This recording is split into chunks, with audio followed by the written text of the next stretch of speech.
जय सिया राम। मैं आचार्य आशीष शास्त्री। आज हम बात करेंगे कि दीपावली के उपलक्ष्य में आपको घर पर मां लक्ष्मी का पूजन किस प्रकार से करना चाहिए। सामान्य रूप से सभी दीपावली का पूजन करते हैं और सभी अपने तरीके से बहुत अच्छा करने का प्रयास करते हैं। फिर भी कुछ शास्त्र विधि के अनुसार कुछ बातें हैं जो आपको सामान्य रूप से ध्यान में रखने योग्य हैं। इस बार जो दिवाली है वो 12 नवंबर 2023 रविवार के दिन है। सायंकाल 5:25 से लेकर 9 बजे तक शुभ और अमृत का मुहूर्त है। इस बीच में वृष लगन भी है और स्थिर लगन है, शुभ लगन भी है और शुभ समय भी है। सामान्य रूप से घर पर इसी काल के अंदर, प्रदोष काल के अंदर सायंकाल ही पूजन किया जाता है और ये पूजन सर्वश्रेष्ठ होता है। आप सायंकाल पूजन करने से पूर्व स्नान आदि से निवृत्त हो जाएं। स्नान आदि से निवृत्त होने के पश्चात में पूजन की थाली को बड़े प्रेम से सजा लीजिए। उस पूजन की थाली में रोली, मोली, धूप, जनेऊ, सुपारी, लौंग, इलायची, चावल, फूलमाला, फल, मिष्टान, फल आदि सभी प्रकार की जो सामग्री आपके पास में उपलब्ध है उनको आप पूजन करने से पहले ही सजा लीजिए। विशेष रूप से एक बड़ा देसी घी का दीपक और एक बड़ा दीपक तेल का ये अवश्य जलाना चाहिए। एक चौकी पर लाल कपड़ा बिछाएं। लाल कपड़े के ऊपर गणेश जी, लक्ष्मी जी, भगवान लक्ष्मी नारायण को विराजमान कीजिए। मध्य के अंदर चावल से आप उस लाल कपड़े पर स्वस्तिक सातिया का चिन्ह बना लें और 2 डंडे स्वस्तिक के इधर शुभ लाभ और रिद्धि सिद्धि के भी अंकित कर लीजिए। ये आप सामान्य रूप से अगर थाली में पूजन करना चाहते हैं तो थाली में स्वस्तिक बना लें, लेकिन चौकी पर कपड़ा बिछा करके उनको आसन बिठाकर करेंगे तो बड़ा सर्वश्रेष्ठ होगा। और भगवान के दाहिने और नीचे चावल रखिए। उस चावल से अष्टदल कमल 8 प्रकार का जो है कमल का आकार बना लीजिए। उस पर एक लोटा रखिए, लोटे में जल, उसमें एक सुपारी, एक का सिक्का डाल लीजिए। लोटे पर भी भगवान गणेश जी का स्वस्तिक चिन्ह बना ले और नारियल पर मोली लपेट करके आम के पत्ते कलश में लगा करके वहां पर कलश स्थापना करें। भगवान गणेश जी, लक्ष्मी जी के राइट साइड में दाहिने और देसी घी का दीपक और बाएं तरफ सामान्य रूप से तेल का दीपक जलाना चाहिए। तेल का दीपक और घी का दीपक इतना बड़ा हो कि सारी रात आपका वो दीपक चलता रहे।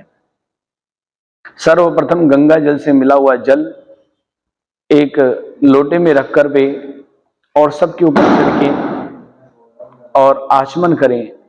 ओम केशवाय नमः, ओम माधवाय नमः, ओम नारायणाय नमः। इस आचमन को करने के पश्चात में हाथ धो लें, दीपक जलाइए और दीपक भी गंध, अक्षत, पुष्प दीपक का पूजन करके प्रणाम करें। उसके पश्चात में अपने मस्तिष्क पर तिलक करें।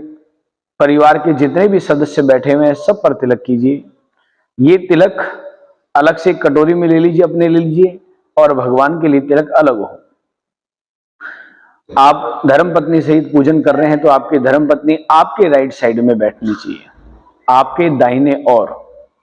उसी प्रकार से गणेश जी और लक्ष्मी जी को आप विराजमान कर रहे हैं तो गणेश जी के राइट साइड में मां गौरी का स्थान होता है, उसी के रूप में मां लक्ष्मी जी का स्थान होता है। तो गणेश जी के महाराज के राइट में दाहिने और मां लक्ष्मी जी को विराजमान कीजिए और हाथ में अक्षत पुष्प लेकर के, अगर आपको मंत्र नहीं आते हैं तो आप गणेश जी महाराज से प्रार्थना करके और उनको गणेश जी महाराज के चरणों में श्री गणेशाय नमः, ओम महालक्ष्मी नमः, श्रीमन महागणाधिपति नमः, इस प्रकार उच्चारण करके आप गणेश जी के चरणों के अंदर वो छोड़ दीजिए और मनी मन प्रार्थना कीजिए कि प्रभु आप यहाँ पर विराजमान हो और हमारे इस पूजन को स्वीकार करें। सर्वप्रथम उनको आप स्नान कराइए, 4 बार जल छोड़िए। उसके पश्चात में मोली का वस्त्र पहनाइए, मस्तिष्क पर तिलक कीजिए और मस्तिष्क पे तिलक करने के पश्चात में चावल लगाइए। चावल लगा करके फूल माला पहनाएं। फूल माला पहना करके आपकी जो पूजन की थाली के अंदर हल्दी की गांठ, इत्र, कमलगट्टा, ये आप बड़े प्रेम से गणेश जी महाराज के चरणों में चढ़ा दीजिए। धूप दीप दिखा करके जो भी आप मिष्ठान लाए हैं उस मिष्ठान का भोग लगाएं। भोग लगाने के पश्चात में आचमन करवाएं और फिर फल चढ़ाएं। फल चढ़ाकर लौंग, इलायची, सुपारी या पान के पत्ते में सब मिला करके वो भगवान को चढ़ा करके कुछ दक्षिणा चढ़ाइए और हाथ जोड़ करके प्रार्थना कीजिए।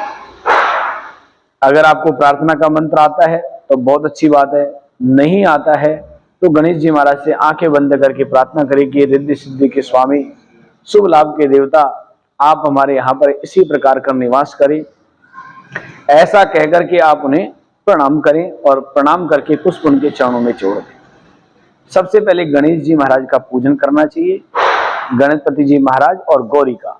फिर उसके पश्चात में जो आपने कलश स्थापना किया है उस कलश का पूजन इसी प्रकार से करें। इसे षोडशोपचार पूजन पद्धति कहते हैं। इसमें भगवान को स्नान करवाना, चंदन तिलक लगाना, वस्त्र पहनाना, यज्ञोपवीत पहनाना, धूप दीप नैवेद्य पत्र पुष्प फल ये सारे चढ़ा करके दक्षिणा चढ़ा करके प्रणाम करना चाहिए। इसके पश्चात में फिर लक्ष्मी नारायण भगवान, माँ लक्ष्मी जी के साथ में भगवान विष्णु का पूजन करने का प्रावधान है।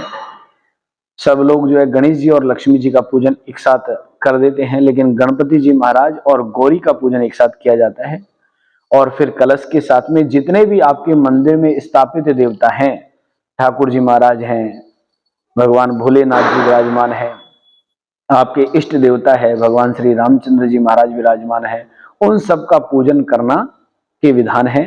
और पूजन करने के पश्चात में माँ लक्ष्मी का पूजन करें। माँ लक्ष्मी का भी इसी प्रकार में हाथ में चावल लेकर के माँ लक्ष्मी जी का मंत्र पढ़ें और उनसे प्रार्थना करते हुए वापस इसी प्रकार से उनका स्नान आदि से कार्य करके पत्र पुष्प फल चढ़ा करके और प्रणाम करके, विशेष रूप से अगर कमल का फूल अगर आपके पास में है तो कमल का फूल चढ़ाइए। 11 कमल गत्ते माँ लक्ष्मी जी के मंत्रों का ओम महालक्ष्मी नमः सामान्य रूप से इसी का उच्चारण करते हुए माँ लक्ष्मी जी के चरणों में चढ़ाइए। हल्दी की गांठ, धनिया साबुत, ये सब आप माँ लक्ष्मी जी के चरणों में चढ़ा करके, कई परिवारों में जैसे जैसे कुल परंपरा के अनुसार पूजन होता आया है उसी प्रकार से उसे फॉलो करें। जैसे आपके परिवार में पूर्व पीढ़ी से चली आ रही है परंपरा, उसको खंडित नहीं करें। जैसे आपके माता पिता ने बताया है, जैसे जैसे पूर्वज करते हुए आए हैं, कई परिवारों में परंपरा के अनुसार दीपक लगा करके और आंच करके माँ लक्ष्मी जी का आह्वान किया जाता है। माँ लक्ष्मी को बुलाते हैं उसमें और अंगारे में बुला करके फिर माँ लक्ष्मी को भोग दिया जाता है। वो भी सर्वश्रेष्ठ परंपरा है।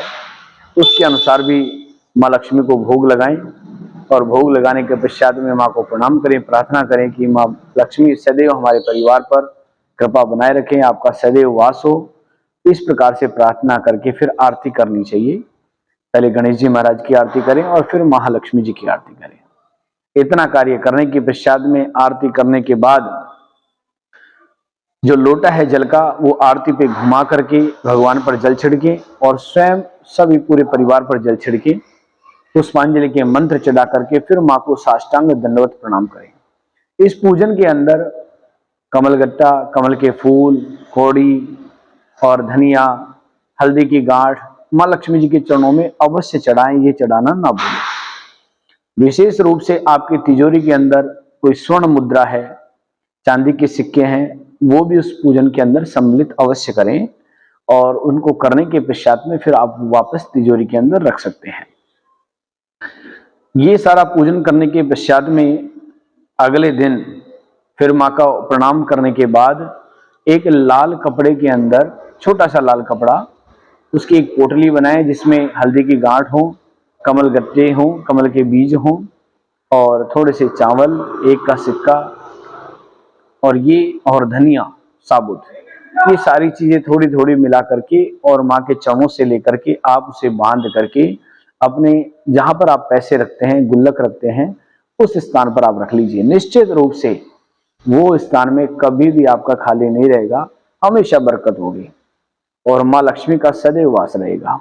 माँ को प्रणाम करके परिवार के जितने भी बुजुर्ग व्यक्ति हैं, जो बड़े हैं आपसे, उन्हें प्रणाम किए, उनका आशीर्वाद लीजिए और फिर उसके पश्चात में फूल जड़ियाँ, पटाखे आदि बड़े प्रेम से साथ में जलाने चाहिए।